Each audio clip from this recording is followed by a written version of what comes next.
আজ বিজেপি তথা জনসংঘের প্রতিষ্ঠাতা ডক্টর শ্যামাপ্রসাদ মুখোপাধ্যায় তিরোধান দিবস পালিত হয় তারকেশ্বর ৩ নম্বর মণ্ডলের মুক্তারপুর গ্রামের বলিষ্ঠ নেতা অশোক কুমার খাঁয়ের নেতৃত্বে।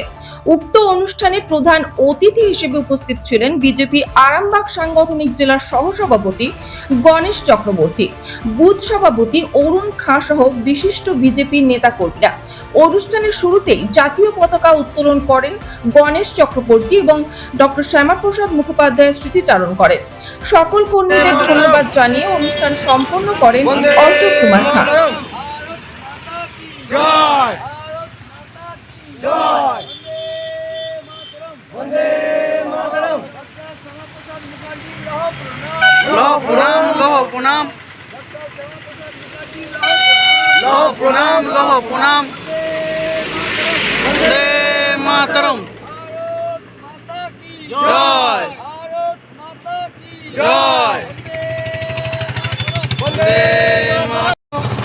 ডক্টর শ্যামাপ্রসাদ মুখার্জি প্রয়াণ দিবসে এরপর আমাদের দলীয় পতাকা তুলবে আমাদের বুথ প্রেসিডেন্ট অরুণ কুমার খাঁ।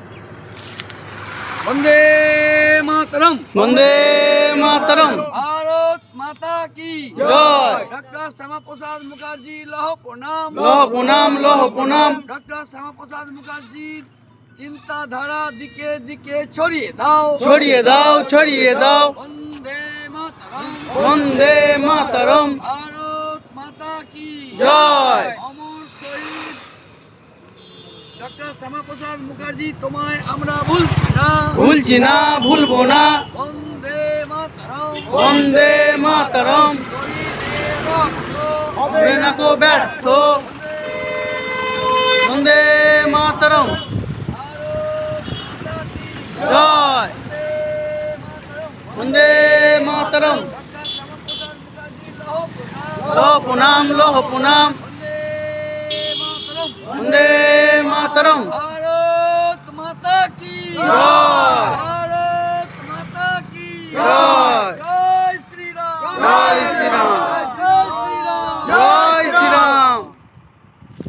আজকে আমাদের বিজেপির যিনি জনক, ভারতীয় জনতা পার্টির যিনি জন্মদাতা, সেই জন্মদাতা হচ্ছে আমাদের পশ্চিমবঙ্গে জন্মগ্রহণ করেছিলেন। এনার পিতার নাম স্যার আশুতোষ মুখার্জি। সেই আশুতোষ মুখার্জি আপনারা জানেন বাংলার বাঘ, আর ভারত কেশরী ডক্টর শ্যামাপ্রসাদ মুখার্জি আমরা বলছি। তাহলে কি কেশরী মানে সিংহ, তাহলে বাঘের বাচ্চা সিংহ।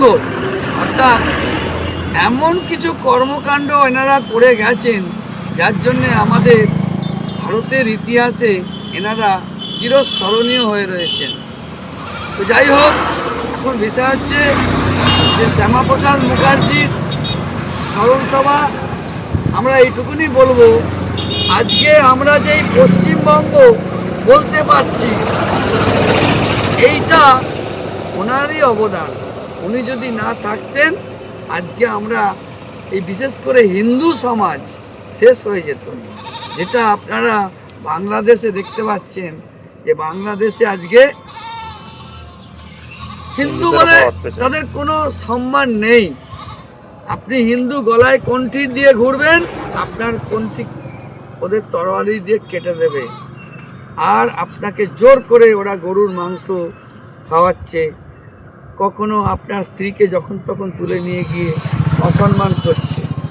তো এইসব জিনিস রোজের ঘটনা আপনারা বাংলাদেশের বিভিন্ন রকম পত্রপত্রিকা বা টিভিতে আপনারা দেখতে পাচ্ছেন। তো এটা যেটা দেখতে পাচ্ছেন সেটা তো খুবই নগণ্য ব্যাপার। অন্তত পক্ষে 100টা ঘটনা ঘটলে একটা ঘটনা আমরা ছবিতে দেখতে পাই। তা বাংলাদেশে নির্মম অত্যাচার এখনো হচ্ছে, আমরা কিছুই সমাধান করতে পারছি না। তাহলে একটু ভাবুন, যেই সব সেকুলার হিন্দু এখনো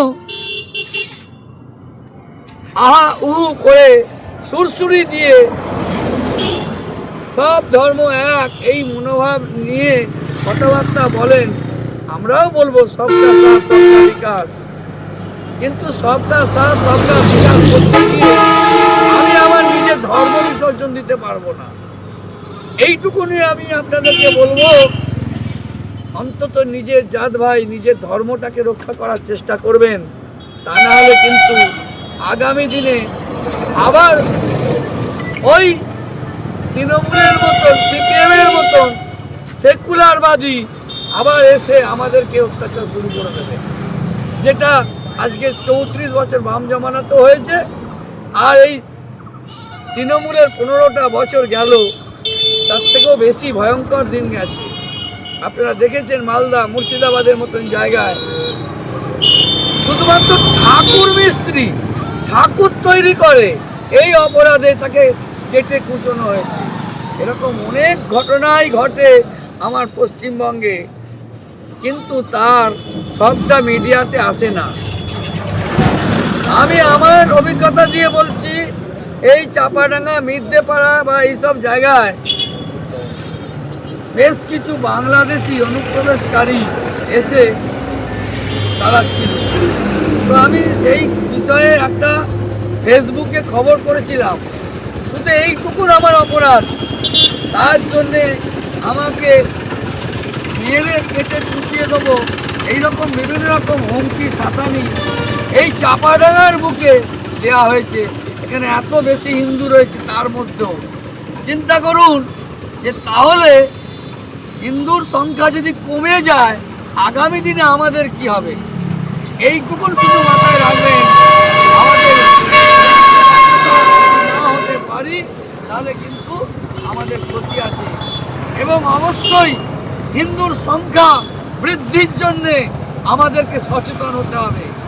আমি একটা কথা আজকের দিনে আপনাদের যে কজন আছেন আপনাদেরকে বলবো, আমরা অনেকেই